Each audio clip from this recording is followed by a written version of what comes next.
What's going on, everybody? Y'all already know this message is paid for by the blood of Christ. So the question is, how do you know if you are following Jesus? This is something that I realized a few days ago. I'm even gonna give y'all some. I'm gonna do some advertising right quick for Netflix. Netflix has a show, has a couple shows. They called the Book of Matthew, the Book of Mark, the Book of Luke, the Book of John. It's all on Netflix, and each one of these movies is word for word the Bible, word for word. So all you got to do is just cut it on, and there it is. The four most important stories in the Bible. I say that because it's in there four times. Matthew, Mark, Luke, and John. It's in there four times. So that right there tells me this is the most important thing in the Bible that you need to get, because that story is in there four times, and they have it on Netflix. Like it's on there. Like one of them is like an hour, one of them is like 2 hours, 3 hours, but it's word for word the Bible. So if you don't like to read, you can just sit there and watch it. But I've been watching these with my kids, and there's one thing that hit me the other day. How do you know if you're following Jesus? How do you know if you're really following Jesus? Well, this is how you know if you're really following Christ. If you're really following Christ, if you're really walking behind Christ, there's one surefire way to know, and that is you should be constantly learning. Now, what constantly is to you, I can't tell you. I can't tell if it's every day, every week, every hour, whatever.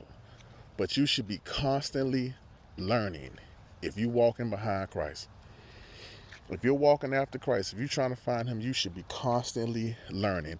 And I can even give you scripture on this, because if you look through all of Matthew, all of Mark, all of Luke, all of John, every time Jesus spoke, if he was not casting out demons, or if he was not healing somebody, every single time he spoke, he was teaching. Everything.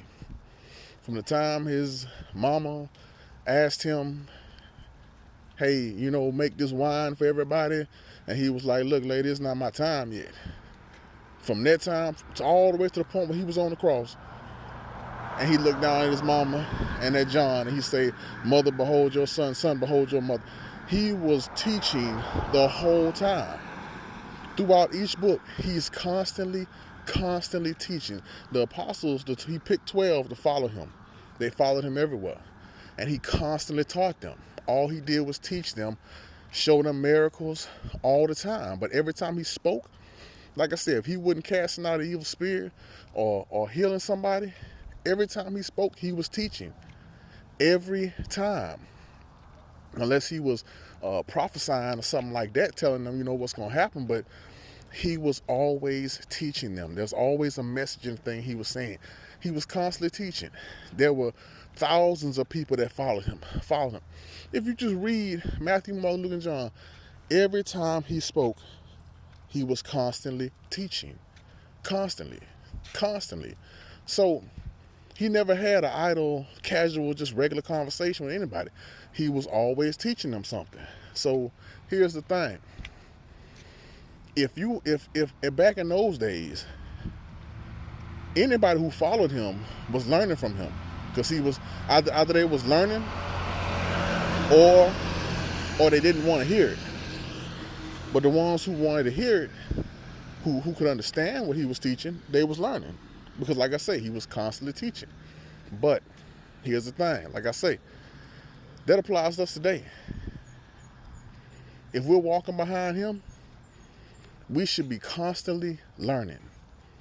If you call yourself a Christian and you really love God, and you're trying to love God, or trying to learn to love God, or you really trying to walk behind him, if you're really seeking him, If you really trying to do better and just didn't lift your hands up one day and say, oh, I confess, I believe he's Lord and God raised us from the dead, and that's all you did, and you went back to your normal life, well, then you're not going to be learning nothing. But if you constantly walking behind him, if you constantly seeking after him, then guess what? You should be constantly learning, because that's all he did when he was on this earth, was taught. That's all he did. So anybody who calls themselves a Christian, you should be constantly learning. You should be constantly learning, because Jesus was a teacher. He was all things through Christ. He was all things. He was all things through the Father. He was a teacher. He was a prophet. He was an apostle. He was an evangelist, because he went from place to place. And he was a pastor. He had a flock, you know.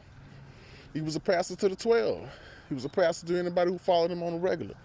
So, I mean, that's all the messages for the day. I ain't going to keep going over the same thing. But think about it. Whether you're reading, whether you're praying, whether you're talking to people, fellowshipping, worshiping, whatever, you should be constantly learning. You should be constantly learning. Every time I read the Bible, every time I read a book of the Bible, once again, if I read the second, third, fourth time, every time I read it, you learn something new every time you read it. So if you're seeking after him and you're not learning nothing, then something not right with your walk. Something not right with your walk. If you walking behind him and you ain't learning nothing, if you're the same as you were, nothing's changing about you, you're not able to tell anybody anything, and you don't know anything about him months later, and you still don't know nothing about him, no more than what you knew when you first got saved, something not right with your walk. So that's all I got for y'all today, man. Walk with him. Walk with him. Learn from him. Let him teach you. Seek his knowledge. Ask some questions and learn, because I'm constantly learning, and I will never stop learning. There's so much things that we don't know and that we're not going to know. That's all I got for y'all, man. Love y'all. Be cool.